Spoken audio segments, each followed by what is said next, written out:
What's good, y'all? It's your boy Sean P. the Bluff guy. Hey! Oh boy.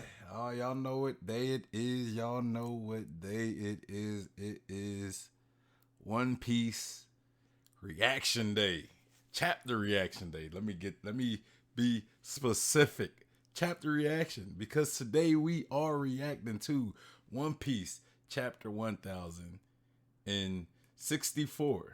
And the title of this chapter is Egghead's Research Stratum. Oh man, y'all know I'm excited. Anytime we get a chapter, I am excited. But before we get into the chapter, make sure you guys hit that like button. Also, subscribe, hit that bell for notifications. Make sure you follow me on Twitch. Make sure you follow me on Twitch so you could catch me live and you can engage with me in real time. You can agree with me, disagree with me in real time. Also, follow me on Instagram, Twitter, and Facebook, and make sure you become a part of the community and join the Discord, right? Join the Discord where we talk chapters, we talk theories. Hey, we talk about anything, right? We just joke around, all that stuff. Join the Discord. It's also the best place to send me One Piece content to react to for my One Piece reaction days. Not my chapter reactions, but my One Piece reactions, where I react to other YouTuber theories and analysts and all that good stuff, right? All that good stuff. All right, y'all. So y'all know what the day is. Y'all know what the day is. The chapter I assume dropped last night, but we're doing it today. We're doing it Fridays, right? We're doing it Fridays. Thursday. If it drops early Thursdays, I'll do it Thursdays. But if it dropped late Thursdays, we're gonna do it on Fridays, right? Cause I like keeping my stream times. I try to keep them consistent or as close to consistent as possible. But man, y'all know what happened last chapter, man. We got some Blackbeard action going on with Law. Law pretty much reigned in the Blackbeard. Now Blackbeard is like, look, man, I know you got some poneglyph rubbings. Run me that. Run me those. Right? So that's what we're in the middle of right now. We're in the middle of a conflict with Blackbeard and Law as far as that's where we left off last chapter. I mean, we also got some Egghead stuff with Luffy, Jory Bonnie, Jinbei, Chopper, and we got a pacifista, like one of the old pacifistas arriving to the scene, kicking up dust, right? Kicking up some dust, stirring some stuff. And Jory Bonnie is just seeing Kuma. Like that's all she sees is Kuma. And, so yeah, so this these chapters lately been hella juicy though. They've been hella juicy because we've been getting a lot of we've been getting a lot of good stuff. We've been getting a lot of good stuff. And I do also want to add this. I seen the cover page and I just want to say, LaJoy boy, sorry, but it's not Shiloh. That's all I want to say to that. He will know what I'm talking about when he sees this. We got Angel's room. Shout out to Angel. He said, "Yo, what is good? We are here. We came to the congregation today to read chapter 1064. So let's get into it. One Piece, chapter 1064. Egghead's Research Stratum. I'm It's weird, like they said Egghead's Research Stratum. Is Egghead I'm starting to think, is Egghead like a nickname for Vegapunk? You know what I'm saying? Is Egghead a nickname for Vegapunk? Like, does he look like Dr. Robotnik from Sonic, right? Is it is it like a nickname, or when they say Egghead, are they just talking about the island's research stratum? Because the way they say Egghead's research stratum, it makes me think they mean like Vegapunk's research stratum, but it's like his nickname. But it could also mean like, you know, kind of like saying the U.S. embassy or the U.S. uh White House instead of saying the president's White House. You say the U.S. I don't know. I don't know. Let's go. Egghead's research stratum. So we got Aokiji and Van Auger. It kind of looked like Aokiji and Van Auger are dressed a little similar, at least with their blouse. A little bit, you know. And then we see them with a captured pudding, bruh. Come on, Aokiji, what is you doing, my guy? This is crime, bro. You a Marine, my G. We see all the other pirates in the background, and it said Germa 66 Cold Blooded Voyage Volume 22 Kuzan and Augur of the Blackbeard Pirates. It makes sense though that it was Van Augur and not Shilu. Now that I think about it though, it makes more sense that it was Van Augur because Van Augur has a teleportation devil fruit. Especially, it's easier to say this though now because we from last chapter when we see Van Augur teleporting, like when we learn Van Augur had a teleportation devil fruit. Now that we know that though, you know, hindsight 2020. Now that we know that, it's like it makes sense that it was Van Augur because he could teleport. He could teleport to Big Mom's island and he could teleport away relatively quick, right? But it is confirmed that those were the two that went to Whole Cake Island. You know what I'm saying? So, but yeah, it makes sense that it's Van Augur since he could teleport. You know, and if it would have been somebody else in the Blackbeard Pirates that we learned had a teleportation devil fruit, I think it would have made sense that it was them. You know what I'm saying? But it was indeed not Shilu though. I'm sorry, but I'm just saying it makes sense though with Van Augur because he got the teleportation fruit. All right, let's get into this chapter though. All right, we are going to the next page. Oh, so we getting some action, bro. I thought we was gonna cut back to I thought we was cutting back to Egghead Island, but we getting some action off the rip. Cause we see Blackbeard using the Goro Goro no Mi, right? He saying Z ha ha ha, and then we hear like the cracking of the devil fruit ability being used, and he said there's no escape, so don't bother running.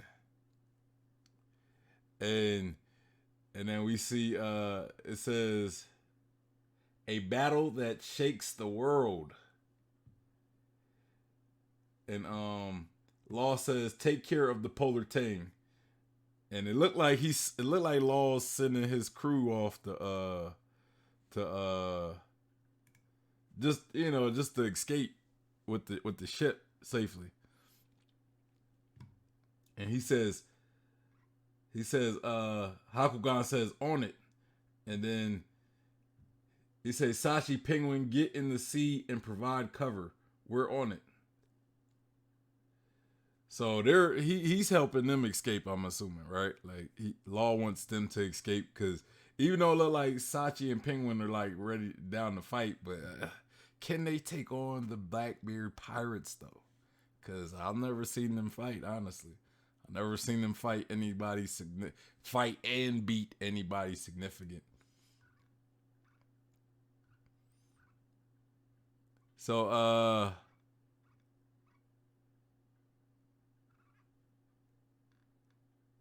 hold on, I'm a little confused of where I'm supposed to be reading. So Law says room, and he says amputate, and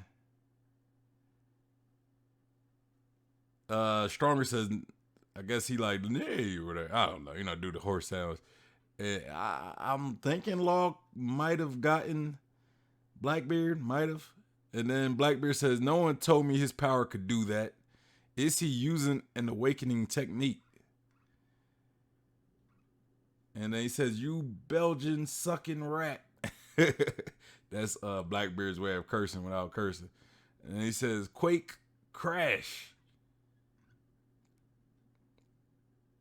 And then we see like this big old sphere that I'm assuming this is Law's sphere that like Law made this sphere around Blackbeard. Because we also see Stronger and Doc Q in that bubble as well. And I'm assuming this is a bubble that Law created and Blackbeard is about to smash it with his ability. So we got Blackbeard laughing, Z ha ha. And then it's like something raining down on Law's men.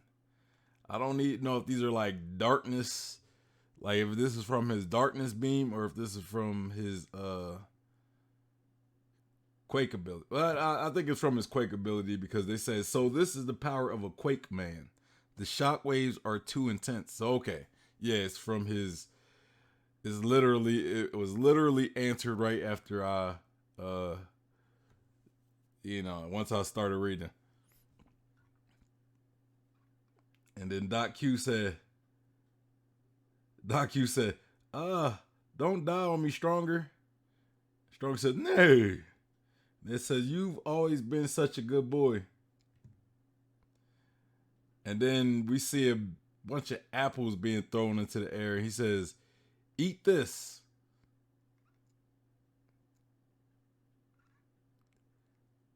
And okay, so Doc Q is throwing apples at the at Law's crew. He said, they're apple bombs, take cover. And then we see a big ass explosion. And then we see I don't know if that's Sachi or if that's Penguin. I'm not sure which one's which, but one of them is in the water, like taking in a bunch of water. Like they're in the ocean, they're in the sea taking a bunch of water. And then he gets out and then he spits like a beam of water at the apple bombs, I think. Okay, so the apples didn't explode. I thought they exploded from the last panel, but I don't think they exploded just yet. Right? So hold on. That's Sachi or Penguin, one of them. I don't remember. Is he a fishman? Does this mean he's a fishman? The fact, like, because I've never seen a human in One Piece do anything like this, right? It can't be a devil fruit because he wouldn't be able to be in the water doing this. So it has to be like a fisherman ability. You know what I'm saying? It has to be a fisherman ability for him to take in this much water and be able to spray it. Because I've never seen a human do something like that. I mean, the only person I've seen do this that wasn't a fisherman was Luffy. But he wasn't in the water doing it. He was just, he just took in a bunch of water and I think he sprayed it or whatever when he was fighting Crocodile. He did something like this. Maybe I'm wrong. Maybe he ain't blast a beam of water, but yeah, that's weird. That's where he has to be like a fisherman or something. He has to be some type of a fisherman. So Sachi spits the water at the apples, intercepting them, and the apples explode. And we see Doc Q's face, like he's shocked. He says, "Huh?" And then Sachi says, "Pwah! It's a big mistake to underestimate us when we grew up in the harsh, cold waters of the North Blue." And he says, "You ain't got a chance against us in the sea battle. All we gotta do is sink your ship." I mean, that's a good point. Okay. We starting to see Law's crew get down. This is one thing I've been waiting for. I've been waiting to see Law's crew be, useful, because they usually don't be useful. It just seems like Law is just carrying a bunch of bums with him. You know, like really, what have they done? What use? I mean, I haven't even seen them be Chopper type useful, where it's just like they're doing stuff maybe not useful fighting, but it's like they're, even though I've seen Chopper fight, so I can't say Chopper's been that useless. But yeah, like what have they done? Like I've never seen them save anybody lives. I've never seen them stop something that was about to destroy an island or nothing. Like, what have Law's crew really done in the story that we've seen? That we've seen. Maybe they've done something that we haven't seen, but all right, so we got what's his name? Beppo says Jean Bart sniper at 3 o'clock. And then we see Jean Bart show up. He says, "Protect the captain." Yeah. And he pretty much takes on a sniper shot from Augur. You know, and I also want to say this. Because I didn't say this when we first read the cover page. It's obvious. So now it's obvious that everything that happened on Whole Cake Island happened like a while ago. Because Van Augur was in the cover page, so he was at Whole Cake Island at the same time as Germa 66, right? He was there at the same time and with Aokiji. But right now, in the present time, he's currently dealing with like Law. So this must have been during Wano, like during the Wano time frame, you know. Just had to say that. Just kind of I kind of figured that was happening during Wano anyway, but you know, it definitely isn't still happening. So that means the Vinsmokes and Caesar are probably far away from Whole Cake Island, and that means they could potentially like Germa 66 could potentially be near Egghead Island for all we know. Like we don't know where they're at. I'm not speculating that they're near Egghead Island, but I'm saying if we end up getting like this big Mads reunion and they're on their way to Egghead Island, they could be near it. Just saying. Or they might most likely be somewhere else on the ocean. Just to add that. So the Augur anyway, back to the chapter. The Augur sucks his teeth, said, "He's some bodyguard." Hey, I mean, I guess you could. It's easily to assume John Bart would be pretty adorable, right? He's a big dude, and he pretty much tanked that sniper shot from Van Augur. But Van Augur, I feel as though if he was smart, right, he would have just teleported to a different location with a better view on Law. You know what I mean? But unless he already shot that shot and then what's called intercept that. You know what I mean? So he could still do it though. He could just teleport, like, all right, whatever. You protected him from this angle. Let me go teleport to a better angle. I'm gonna kill your captain. So we see Law. It says shock Willie, and then we see this is that the awakening ability of Law, and it like impels Blackbeard, and Blackbeard says, "The hell is this?" And then it shocks the hell out of Blackbeard. We see blood spurting all through Blackbeard's body, and he says, "Yeah," and he's coughing up blood, cough. And we see Van Augur looking as Blackbeard takes on his damage, and he says, "This is what happens when you charge in half cop." And then he says, "Warp." So Van Augur's about to warp to save his captain. Bruh. Yo, we really getting to see the Blackbeard pirates. We even getting to see Law's crew do some stuff, get active, bro. Like this is, hey, already I'm liking this chapter, bro. Like, I'm gonna say this right now. Already I'm liking this chapter because we're getting to see Blackbeard's crew fight. Like, I don't think we've ever seen other than Marineford, when they all was shooting at Whitebeard and they killed Whitebeard. We've never seen Blackbeard pirates really do much. Jesus Burgess, we've seen Jesus Burgess at Dressrosa. We've seen Blackbeard, Jesus Burgess. Those are the only two of the crew. Maybe Shiloh a little bit, and Katarina a little bit when they when Gecko Moria showed up. But we are really getting to see Blackbeard pirates flex, and I'm loving it. We also seeing Law's crew flex a little bit. So hey, so far this chapter is winning just off of that, right? Just off of the fact that we getting some Blackbeard action, Blackbeard pirate action, like Blackbeard crew action, and Law crew action as well. Bam. I'm loving it. I'm loving it. We see Van Augur show up to where Blackbeard is. Blackbeard seems to be falling, and he says, "Shall we return to the ship, Commodore?" And Blackbeard says, "Cough. Don't be an idiot. We finish what we start." Z, bro. Hey, I'm loving it, bro. Blackbeard like, nah, we ain't running away, bro. We doing this, homie. We doing this, my G.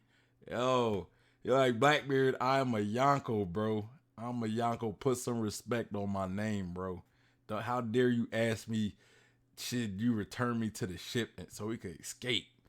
Hell nah. And then they say, so he shows up and appears right in front of Law, and they say, Blackbeard's here. And Law says, do all your officers have devil fruit powers? And then Blackbeard says, Z, ha ha, huff, huff. And then Law says, must be a pretty raw deal hauling around so many anchors. And then Blackbeard says they call them devil fruits for a reason. That weakness is well worth the trade-off. Hey, but it makes sense though when it comes to Blackbeard, right? Like if I was Blackbeard, I would at least want at least one guy on the crew to not have a devil fruit ability. Just one, just so if I was to fall in, he come save me. You know what I'm saying? Like just one. You gotta have at least one Sanji in the crew, right? Because Sanji is usually the one to save Luffy when he falls in the water. You gotta have at least one Sanji in the crew. So I'm just saying, especially you got a bunch of devil fruit users. You gotta have one guy whose designated job, like he doesn't do anything else. I mean, he could do like maybe cooking or be a helmsman. Maybe not a helmsman because he needs to be ready to save people. But he could be like I don't know, like the a deck boy. Somebody who cleans and then somebody falls off ship. He goes saves them. But you gotta have at least one. Come on now, at least one, bro. But Blackbeard like, hey. If you die, you die. Fuck it. that's Blackbeard's philosophy. Hey, if you fall in the water, you're dead. I'm sorry. You're useless. You shouldn't have fell in the water. Now, if I fall in the water, somebody better come save me. But they can't though. They can't.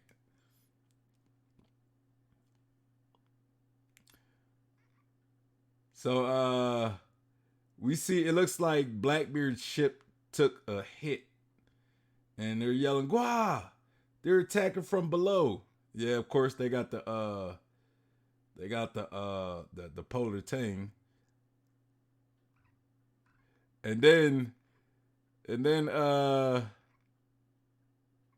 they said the bastards are trying to sink us. And so we're looking underwater. We see the polar tang and I think Penguin and Sachi.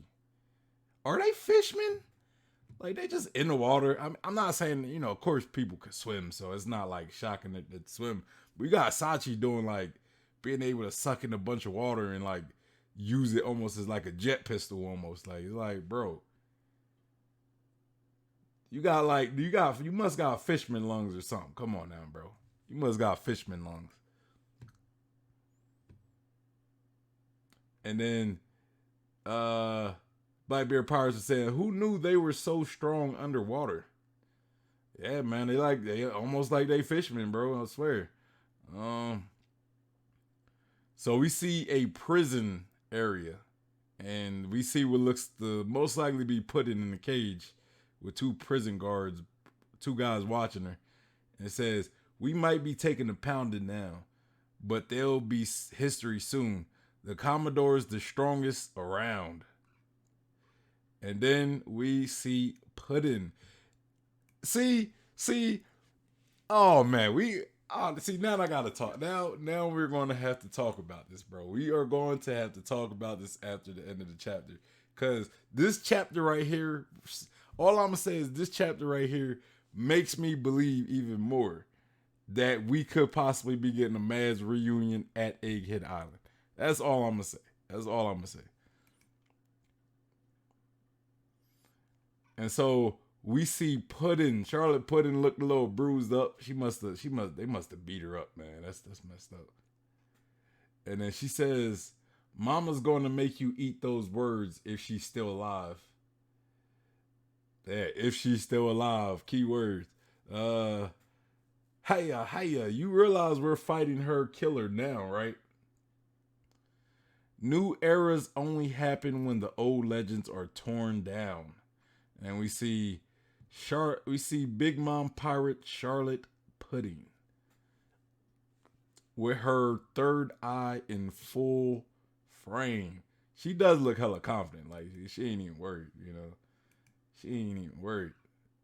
All right, so we see Law extending his sword, using his awakening, and we see Blackbeard, using his devil fruit abilities, the Gora Gora, and it looked like he using it to, I guess, block Law's attack. I'm not too sure because Law looks a little confusing. Then Blackbeard says Black Vortex. Okay, so he's using the Yami Yami as well. So I guess this is like a combination of unless he was using the Gora Gora to deflect it, and now he's about to use the Black Vortex. I'm not sure. I'm not too sure how, but I think he's using a combination of both his devil fruits. All right, so did we just cut somewhere else and with like no warning or anything? Because right now we're at like Marine headquarters. Like we don't even got like an older box saying, "Oh, now we're at Marine Corps headquarters." Because someone's saying Blackbeard in Trafalgar Law. We made contact on Winter Island. Winner as in like I'm a winner and you're a loser. Like we made contact on Winter Island in the New World. And then we see Sasaki. We see Akainu. He says, "So we're forced to wait again. Being Fleet Admiral is so damn frustrating." Man, this man, Akaino's getting. Hey, Akainu like, bro, I want to go out and fight somebody, bro. Because if I was out there, I get shit done. I'll get shit done if I was out there. He probably would too, for real. Like I would not doubt it. So we cut to Egghead Island. It says, "Meanwhile, on Egghead Island, the island of the future." Uh, so we see the pacifista, and he's looking and he says, and someone says, "Wow, the pacifista stopped as soon as we changed."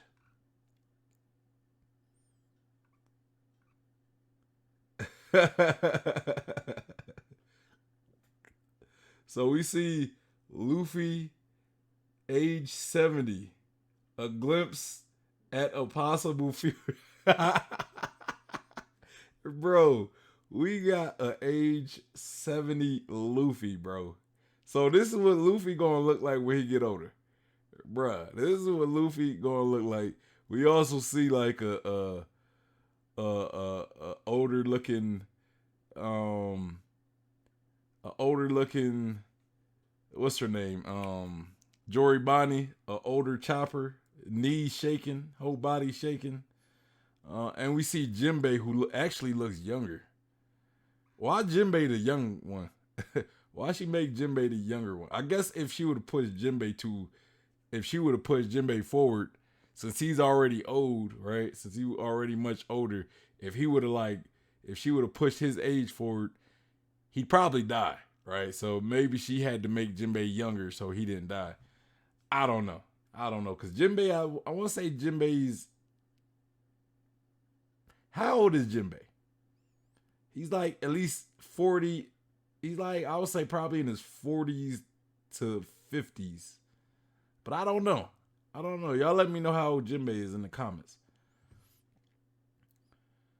So Luffy says, that's good, but did you have to make me this old, Bonnie? Wheeze.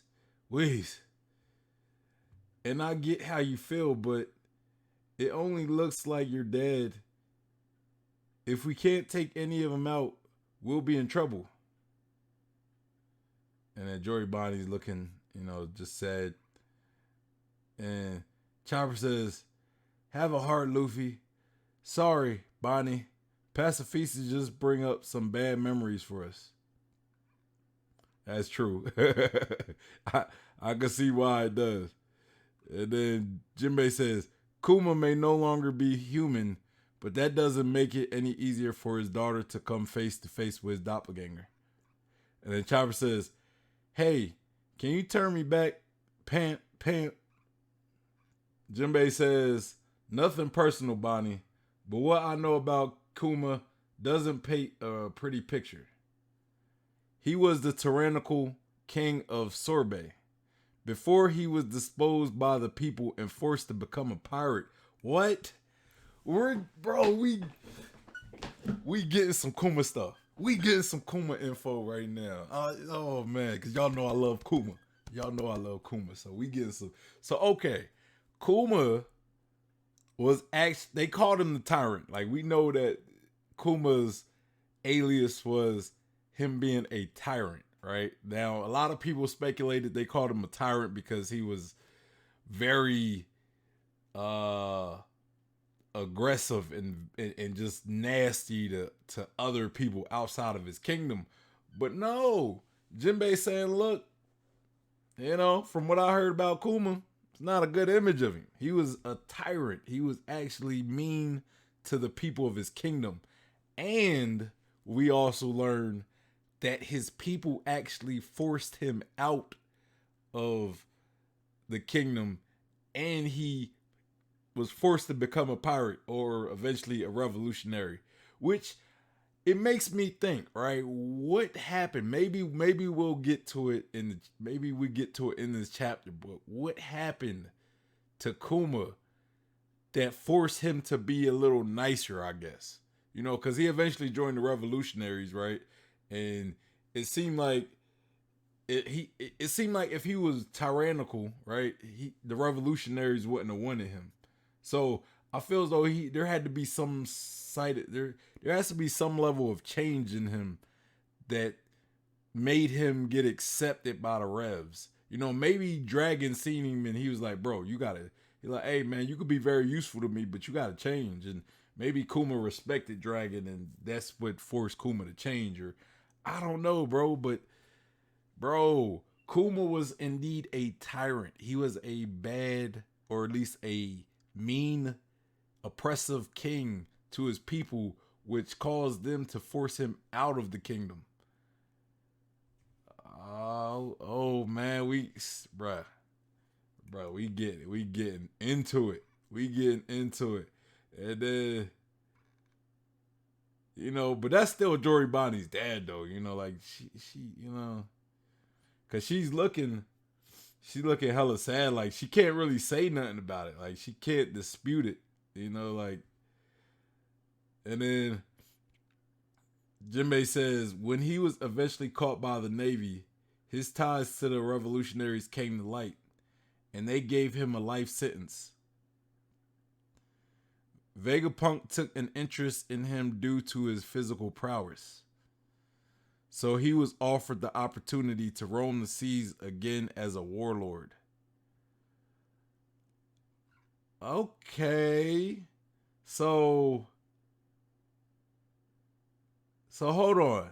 Okay, so at some point at some point, let me keep reading this. Let me finish this page before I really break it down.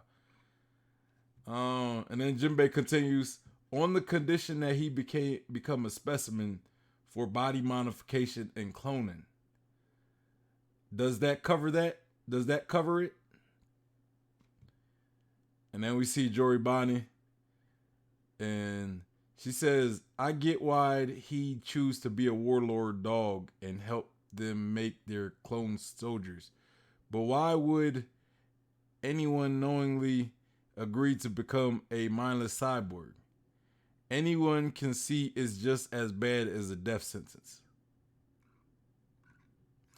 So okay, so Kuma was a tyrant, right? He was what seems to what you could say it was an oppressive king, right? And his people got tired of it, right? They got tired of it. You know, that's what happens when you got tyrannical rulers. The people get tired of it. They're tired of being oppressed. They're tired of whatever's going on, and they plan. They have like a coup, right? So after if the coup is successful, they might kill the king, or they might, even if they don't kill the king, they may force the king to run away, right? They may force the king to have to run away. So Kuma was pretty much forced out of his kingdom, and now I don't know if he was a revolution at at the same time of being a king. I would assume he wouldn't be, because it doesn't seem like the revolutionaries would want to be working with an oppressive king, right? So, or a tyrannical king. Now on the other hand, maybe Jinbei doesn't have all the information, right? Maybe Jinbei doesn't have all the information. Maybe Jim Kuma wasn't a tyrannical king. Maybe he was set up or something. You know what I'm saying? Maybe things were a lie. I don't know. We don't got all the. We're just getting secondhand information from Jinbei, right? But at the same time, Jory Bonnie doesn't seem to be disputing none of this. So it kind of leads me to believe maybe, yes, this is the case. Maybe Kuma was a tyrant, right? So, so he was also, at some point he became a revolutionary. I would assume maybe between the time of him getting kicked out of his kingdom, and him getting caught by the Marines. Maybe during one of those times, right? So they caught him. The Marines caught the world government, or the Marines caught Kuma, and after they caught him, he pretty much had to serve a life sentence. Right? He had to serve a life sentence, and Vegapunk caught his eye and was like, "Hey, I'll give you an opportunity if you want to be an experiment, right?" So I don't know what exactly made him take this, instead of like just taking the punishment from the world government. I don't know what made him decide to become a lab rat for Vegapunk. I think that might have something to do with Jory Bonnie potentially, right? I think that's what it might have something to do with Jory Bonnie, keeping her away from the world government's like palms, like, so they don't target her because of him. That's what I'm thinking might be the case. You know, but yeah, and even Jory Bonnie said like she doesn't understand why he would become a mindless cyborg. She understands why he would become a Shichibukai, like become a lapdog to the world government, but she don't understand why he would opt to choose to become a lapdog, or a mindless cyborg, right? Like that's what she doesn't get. And kind of based off of what they said, right? It says uh Vegapunk took an interest in him due to his physical prowess, right? Like like it doesn't really point to the idea. Okay, now I don't want to say that. I don't want to take that because of course Vegapunk's going to tell people that like Kuma was just an interesting subject, right? Like if there is any deeper connection, like let's say Vegapunk was a revolutionary as well, she wouldn't say, "Well, I took interest in him because I'm a revolutionary as well." Vegapunk would probably lie and say, "Hey, I think he's a interesting test subject because he's big and sturdy, right?" So I don't know. All right, so Jinbei says, "True enough. Still, I wonder which one of Tyrant Kuma's crimes earned him his life sentence." And then Joribani says, "Daddy was no stinking tyrant, and he hated the government. He'd never submit to them. They must have forced him to accept the procedure somehow." Okay, so all right, so now I gotta take back what I said, right? Now I gotta take back what I said. Joribani is defending her father's name. Joribani did indeed defend her father's name. So now I do believe that now I am now I do believe that whatever Jinbei the information Jinbei got is probably a lie. Now I believe that. Like I you know, cause yeah, it makes sense. And then we see Jory Bonnie like swipe whatever that thing she was the little lightsaber. Hey bro, they got lightsabers in here. That's dope. That is dope. They got lightsabers. And and then we see like this old Luffy. He says, "A beam saber? That's awesome." I'm trying to talk to him in like an old man voice. And then Jory Bonnie says, "We must be in a scrapyard for Vegapunk's junk. This still works though." And then she says, "He may call himself a scientist, but to me, he's just a murderer." And notice how Jory Bonnie, someone that we know, or at least that it seems like it's been heavily implied, who met Vegapunk, right? Like it seems like she's been implying that she's met Vegapunk, right? And she keeps calling him a he. She keeps saying he.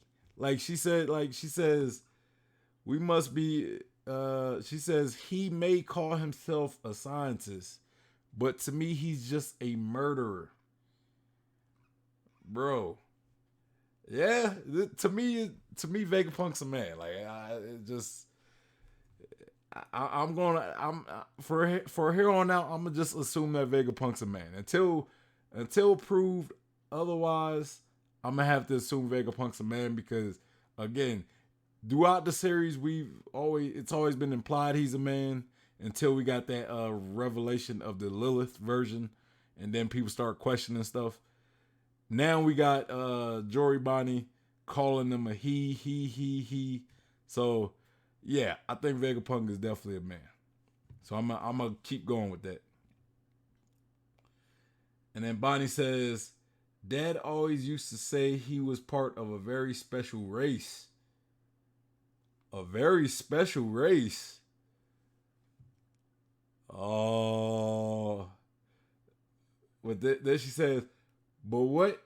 But so what? Him being different doesn't justify forcing him to be a lab rat, and it sure as hell doesn't justify killing him." And then Luffy says, "You said it." And then Chopper says, "A very or a special race, bro." They Kuma is part of a very special race. Lunarian?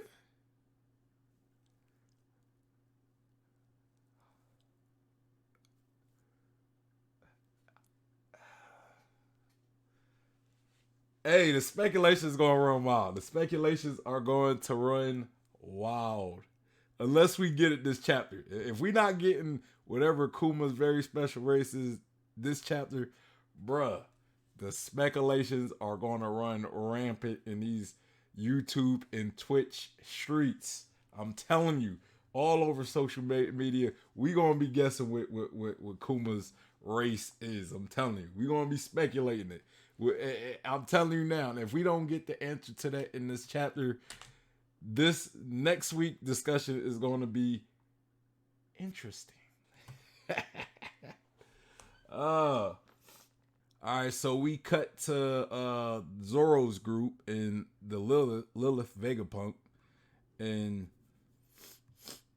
we see the big mech take off into the sky with his jetpack, and it says the Thousand Sunny, and then they say, "Whoa, we're flying."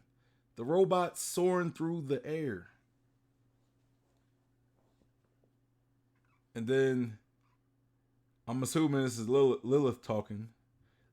She says, naturally, this is Vega Force 01 after all. Its anti-gravity unit and jet thrusters allow it to easily sustain this propulsion. Anti-gravity? I think that might be Frankie talking, because, he would know. He would be psyched about something like that. And then Lilith says this island, or the island aircon, is also needed to ensure a suitable climate. One day this will be possible anywhere. So I guess it's part of the climate that helps the mech fly so easily. So then we see Sanji, Sanji, Usopp, and Robin and Frankie looking over the ship, and Usopp says, there are giant monsters down there. It's like some kind of futuristic city. And then Lilith says, precisely, the world of tomorrow is built here. We get a lot closer to, we get a shot that's super close to the egg, right? The little cracked egg on top of the island. And it says Punk Records. Damn, they making records out here? Okay. They might have to sign my man Brooke, for real. Punk Records. And we see we get like a nice little shot of like the clouds and then the city below. We see people in the city. I don't know if they're like real people or if they're like all like cyborgs or androids or whatever. Lilith says, this is Egghead, the island of the future. The research stratum is right above the clouds. So that must be like where all they creating stuff, the research stratum. And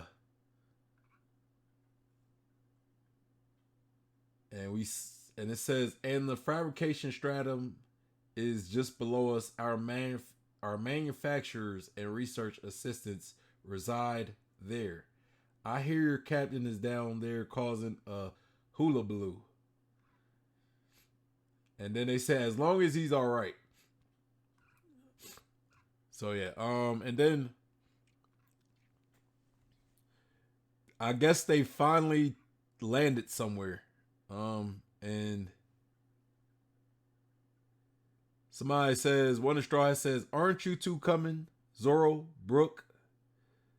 Zoro says, nah, I'll watch the ship. And then Brooke says, ditto. And then it says that woman can't be trusted. So, all right, so Zoro and Brooke, they having trust issues, so they not they gonna stay back at the ship and protect it. And then I think Lilith says, huh. And okay, so we got Usopp, Robin, Nami, Sanji, and Frankie all like walking.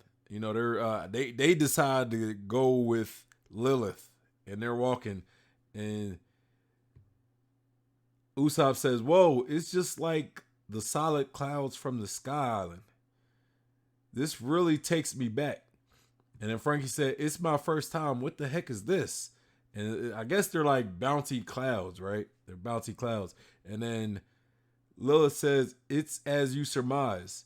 Seeing as we can control the island's atmosphere and all, we can naturally make use of pyro blowing to coagulate the alter or coagulate and alter the density of water vapor. Hey, I mean, it makes sense, bro. It makes sense that Vegapunk would be able to utilize pyro blowing and replicate Sky Islands. It makes sense. And then Lilith continues, thus recreating the island and sea clouds you usually find on Sky Islands. And then, so it says, I hadn't gotten that far. Is that Robin talking? I don't know. So we see the Vegapunk lab. And it looked like a big old escalator. And Lilith says, this is the entrance to the main lab. Do make sure to change into some appropriate attire before entering. And Frankie says, wow, it's so flashy. And then Lilith continues, you can get a costume from the dress and transformation room there. So we see those futuristic like shoes, somebody putting them on. And they said, when you try on a pair of Dom shoes, don't forget to use the lever.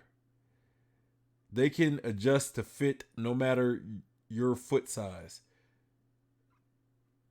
And they said, it looks heavy. Nah, they pretty light. We got Robin. You know, Robin always looking fly, man. Come on, man. Robin always looking fly. You know, she love to show it off, man. She love to show it off. Or Nami just kind of showing it off. You know, she kind of showing it off. But they say, whoa, this is awesome. These futuristic duds are the best, or are the freaking best. And then Nami says, it's so light and cute. And we got Frankie looking like a cyborg still. Usopp looked like a rapper.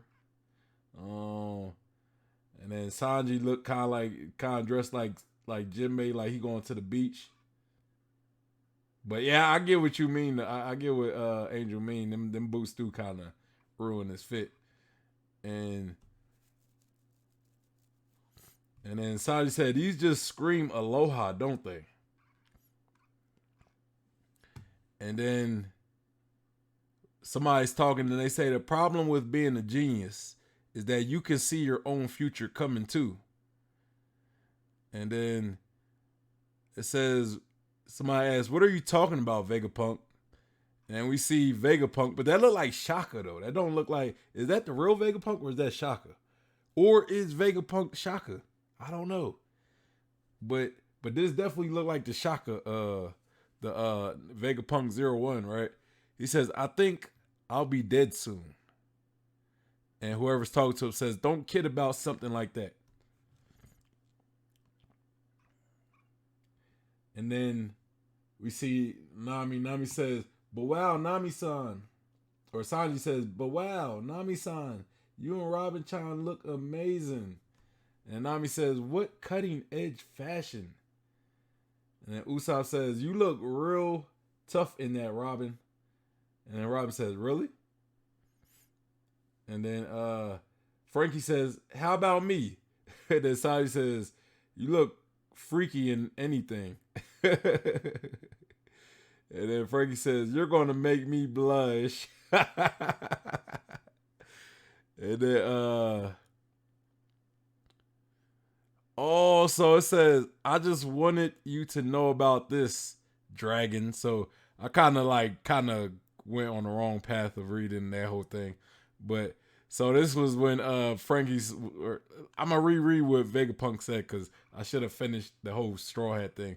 But he says, the problem with being a genius is that you can see your own future coming too. And then we got somebody talking to Vegapunk that says, what are you talking about, Vegapunk? And then the Shaka version, what it looks to be, he says, I think I'll be dead soon. And they says, don't kid about something like that. And then Vegapunk says, I just wanted you to know about this dragon. How are those two connected? And we have a break next week. Oh, dragging away. That's how you end a chapter. That's how you end a chapter. You give us you give us an answer to a speculation that's been going around for so long about the connection with Vegapunk and Dragon. Let's get into it. Let's talk about the chapter though. Let's talk about the chapter a little bit. I don't want to go too much on any speculation, but because I'm gonna save that for the discussion. But let's talk about the chapter, right? Let's talk about the chapter. I might speculate a little bit, but yeah. So we got the cover story, right? We got the cover story, and why I kind of wanted to talk. Let me talk about the cover story and why I feel as though this is kind of important. You know, because I've been talking about the cover story and how it's kind of the timing of the cover story, right? We're getting everything about the Mads, scientists in the same arc that we're getting Vegapunk, right? And I'll talk about, hey, this could possibly lead up to a reunion among the mad scientists, right? Like everybody in the science, like Vegapunk reuniting with Judge and everything. And this chapter just solidifies that. And I'm a kind of skip to the middle, right? Because I want to talk about the beginning. So the cover story, we knew that Puddin got kidnapped, right? Puddin got kidnapped by somebody. Whoever froze all of Choco Town or whatever, they also kidnapped Puddin. You know, we got the answer right away. Oda ain't beating around the bush no more with giving us answers. He's giving us answers, and he's giving them to us in quick fashion as well, right? Because we learned that it was Aokiji and Van Augur. Now, it was already speculated to be Aokiji, but Van Augur, we learned it was Van Augur, which makes sense according to last chapter because we know that he has teleportation devil fruit, right? So he could have he most likely teleported Aokiji in. They did what they did. He teleported them. They got put in possibly a poneglyph. He teleported them out. Makes sense, right? Makes sense. So we knew that they took Puddin. We know who the accomplices were.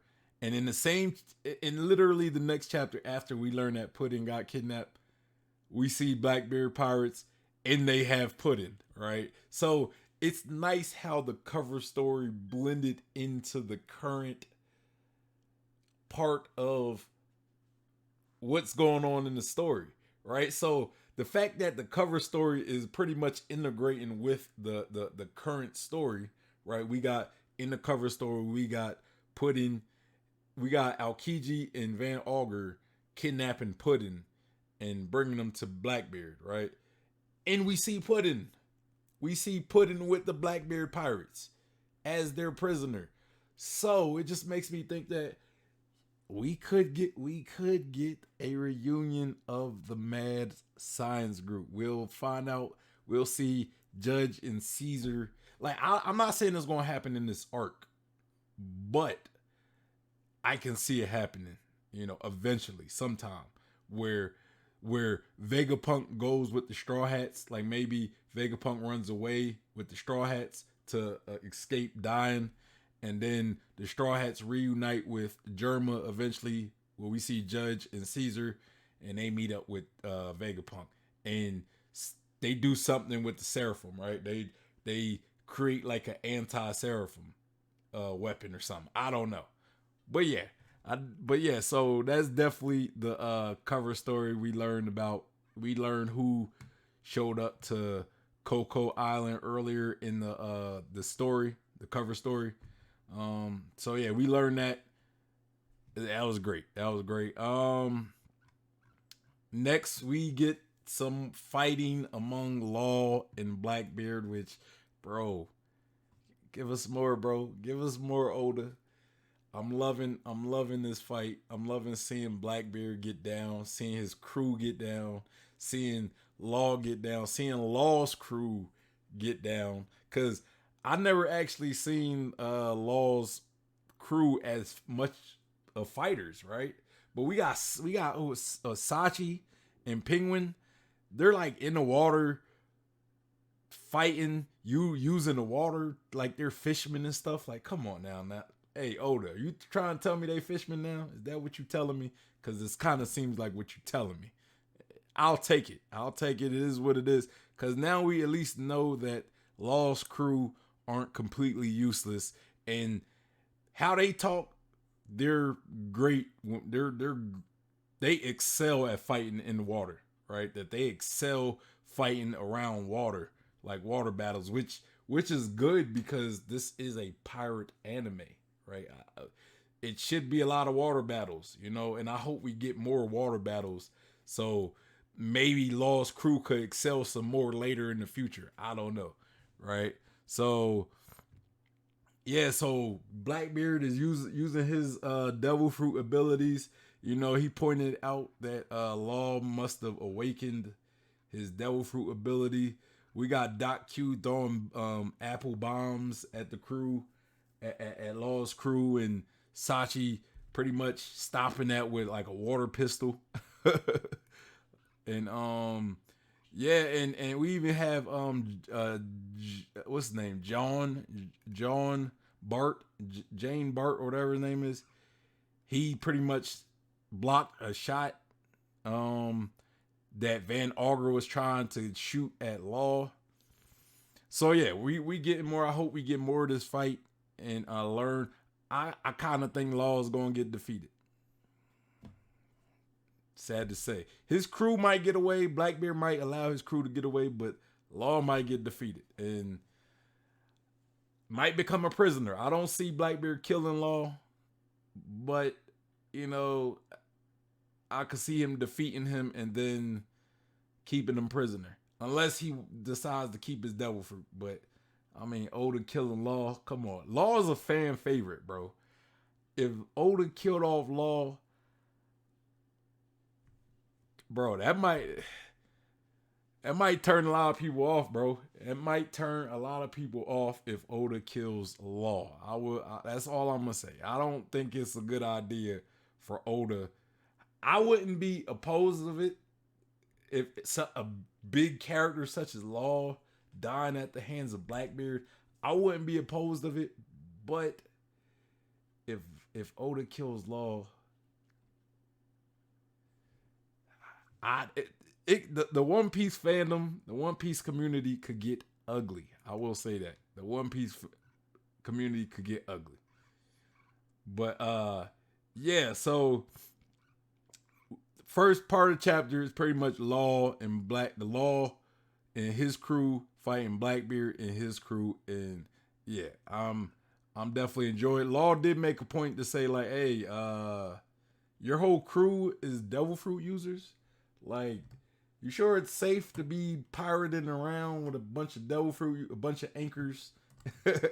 Blackbeard's like, hey man, it's a risk I'm willing to take, bro. It's well, the risk is worth it, So I would have if I was Blackbeard, me personally, I would have some crew members, like maybe the fodder guys at least, like make sure that they don't have devil fruit abilities, or at least some of them don't have devil fruit abilities, just in case my heavy hitters fall into the water, they could go save them.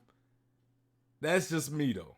That's just me. Y'all let me know, what would y'all do if y'all was Blackbeard? Would y'all allow your guys, like all your whole crew, to be devil fruit users, or would you at least have some crew members that aren't devil fruit users? I would personally have at least a few guys. They don't have to be like my commanders, my heavy hitters, but I would have at least a few guys on the ship that do not have devil fruit abilities. That's all I'm gonna say. That's all I gotta say about that. And yes, and we also see Puddin. Puddin is locked in the cage. She talking a bunch of reckless, talking about, look, if mama's still alive, she gonna come for you. She gonna come for you. And Blackbeard pretty much like, hey, you know, uh, or not Blackbeard, but somebody says new eras only happen when the old legends are torn down.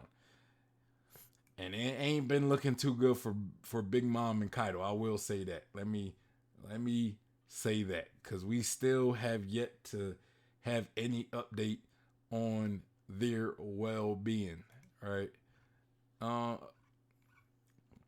so we have a small short panel with uh Sasaki, right, with Akainu, and he's getting a report. The island that they're on is Winter Island, that Blackbeard and Law. I'm assuming that's the island that they're talking about. The island that Law and Blackbeard. They say Winter Island. Um, yeah, it's pretty much Winter Island is the island that Blackbeard and Law are fighting. Akainu is just frustrated. I don't know why this panel was necessarily necessary for this chapter. I felt like because it didn't really give us anything worth cutting to. You know what I'm saying? It's just unless Akaino's about to do something. So unless Akainu is going to do something at Winter Island, like sending people there, I feel as though this that panel would be kind of worthless. Like it just doesn't add because he's not. It's not like he says, "Hey, let's send Kizaru there to clean all this up," or it's not like he gave any solution like, "Hey, let's send some guys over there." You know, let's send some Seraphim over there or whatever. It's just he's just saying like, "Oh, you know, I hate like being the fleet admiral is so damn frustrating." You know, because I would love to go over there. But it's like it didn't give us anything new, anything like any progression. Like it's not like he's saying like let's send something over there to go capture him or anything. He's just like, oh, I'm frustrated. It's just like a kind of like hearing what's happening over in Winter Island and then saying, oh, I'm frustrated. I can't do anything. So yeah, we didn't really get much from on the marine aspect, but you know, it was dope to see Akainu though.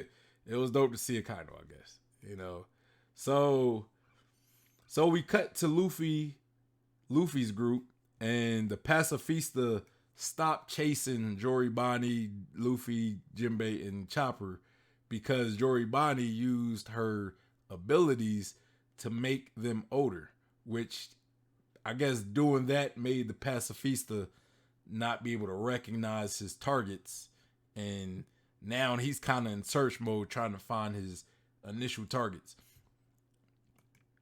But yeah, so Jinbei is also like talking about Kuma. You know, like he's like, hey, you know, Kuma isn't exactly a stellar character, right? Like he was known as a tyrant, you know, because he treated his people like shit. And so eventually his people forced him to a life of piracy. And yeah, and then he eventually became a warlord. And Jory Bonnie doesn't necessarily answer right away. Like she doesn't like give any resistance to like Jinbei's rhetoric. Because again, Jinbei's probably only speaking on what he's heard about Kuma, not what he knows about Kuma, just what he's heard that could also not necessarily be true because he's just getting secondhand knowledge information from people who manipulate information, right? So Jory Bonnie just like, look, I get why he would become a soldier. I just don't get why he would become a mindless cyborg. You know, that doesn't make sense. That's unlike him. And then you know, Jinbei's still talking about it, saying like, you know, I wonder what earned Kuma, you know, that sentence. Is it being a revolutionary or is it being a tyrant? Like, what earned him such a sentence? And then Jory Bonnie pretty much, that's when she gives that resistance to say, look, daddy's not a tyrant. You know what I'm saying? Like, that's all a bunch of lies. So now I think it is safe to say, for me, I don't believe that Kuma was a tyrant. You know what I'm saying? If Jory Bonnie never gave any pushback, then I might be on the fence. I might say, well, why isn't she defending her dad's name? You know what I'm saying?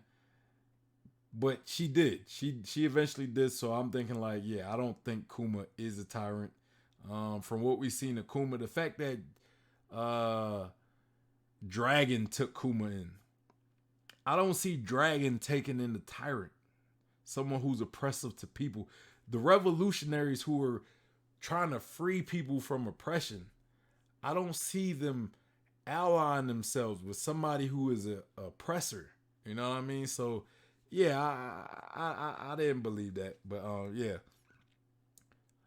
So we also learned Kuma is from a special race.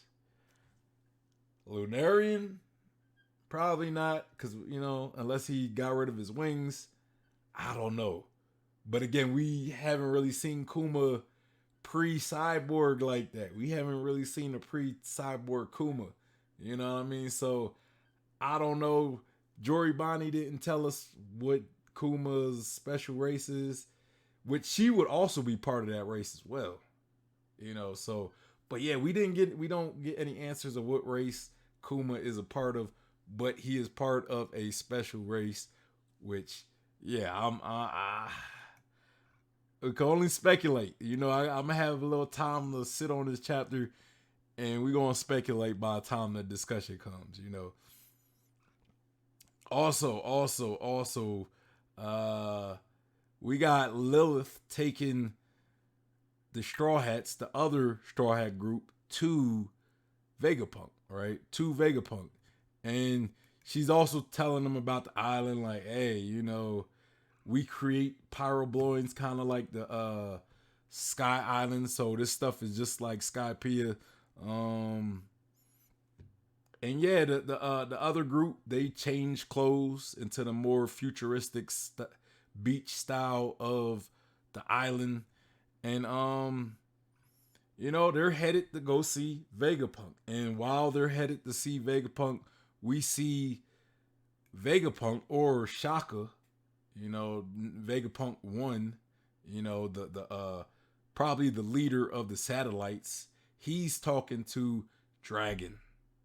And he's telling Dragon, like, look, the thing about being a scientist, the thing about being a genius is you can even tell your future. And I believe that I'll be dead soon. And Dragon's like, hey, man, what you talking about? And then, he said, Vegapunk says, I just wanted you to know about this Dragon. And we learned that Vegapunk was indeed talking to Dragon. So what is there? Now we're learning more of a connection between Dragon and Vegapunk, which means that this idea that Vegapunk was indeed a warlord, or not warlord, a revolutionary, it's looking like that might be the case, and maybe that's why Vegapunk was so compliant with Kuma's demands, and also why Vegapunk had an eye for Kuma. Not because his race or anything, but it could be because they're working together as revolutionaries, right? Maybe Vegapunk created a safe switch to bring back Kuma or something. I don't know, but yeah, and that is pretty much the chapter, man. That is a chapter. That is the chapter. I'm excited. We got a break next week, so that kind of sucks. But yeah, that is the chapter. Make sure you guys hit that like button. Also subscribe. Hit that bell for notifications. Make sure you comment down below. Let me know your thoughts on the chapter. Like let me know your thoughts, your theories.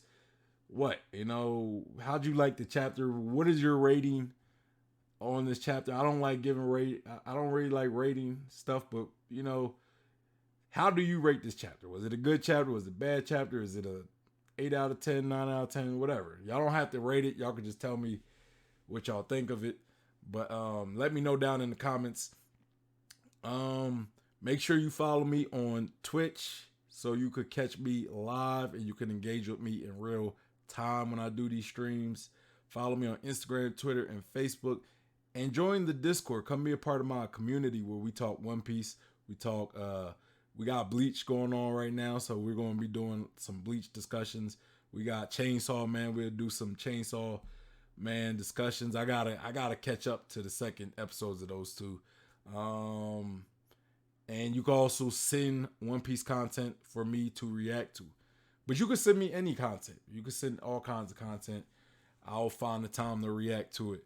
But anyway, y'all, it's your boy Sean P, the Blumph God, and I'm out of here. Peace.